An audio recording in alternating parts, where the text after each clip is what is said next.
At ito na nga, may nabasa ako na isang comment. Basahin nyo kung anong pinapagawa sa akin. Gawin ko kaya? Kala mo ha?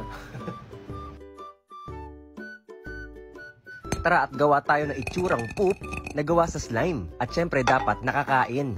Naglagay ako dito ng isang cup ng glutinous rice flour. At maglalagay ako din dito ng isang cup ng tubig para matunaw yung pinaka-powder ng glutinous rice flour. Ngayon naman ay hahalu-haluin na natin ito para mag-combine yung tubig at yung powder. Hanggang sa maging ganito, parang hotcake yung pinaka-itsura niya. Yan, sa tingin ko ay pwede na to. At ready na tong i-microwave. Oo, i-microwave natin ito ng mga 1 minute para mabuo yung pinaka-slime na gagawin natin. Dahil ang glutinous rice flour ay nabubuo at lumalagkit kapag naluluto. Dahil ito ay malagkit na kanin na ginawang powder. O diba? Yan, luto na to at tingnan natin kung nabuo na. O diba, 1 minute at nabuo na siya. Ngayon naman ay para hindi masyadong dumikit sa mga kamay mo ay lalagyan natin ito ng mantika. Konti lang para lang hindi dumikit. At ngayon ay pwede na natin itong dalhin sa working board natin. Yan. Katulad din ng mga regular slime ay kailangan ditong stretch at ay masa-masa para talagang mabuo yung pinaka-slime na ginagawa natin. Ito rin yung process kung paano gumawa ng mochi. Nakatikim na ba kayo ng mochi? Oo, ito yung pinaka main ingredients ng mochi. Yan, i-fold lang natin ito at stretch. Gumamit ako dito ng kutsara kasi mainit pa siya. Maya-maya ay kailangan na natin itong kamayin. At syempre, pagkagamit ng kamay ay kailangan maghugas ng mabuti. Dahil ito ay kinakain. Yan, stretch lang natin to at imasa-masa. Para talagang maging maganda ang texture nito. Na parang ganito. Walang pinagkaiba to sa paggagawa ng slime. Ganito rin yung process. Imamasa-masa at stretch.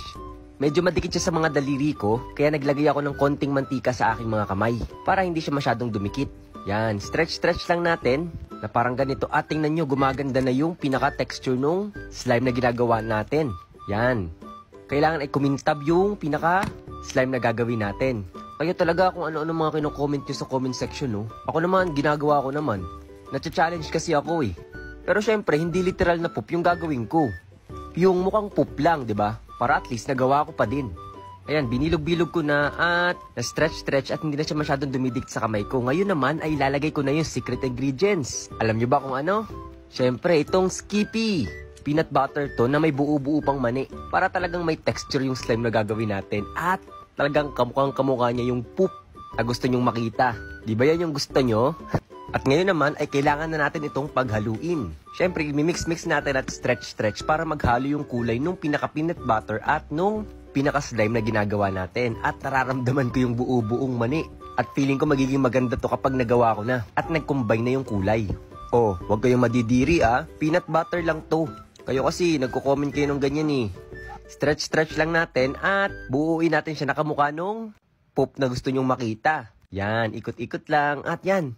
Sa tingin ko pwede na to at maya-maya ay magsiset to para maging kulay poop na talaga. At tingnan nyo, okay na. Uy, mukhang ang bango, diba? At mukhang masarap. Tara, at tikman na natin to.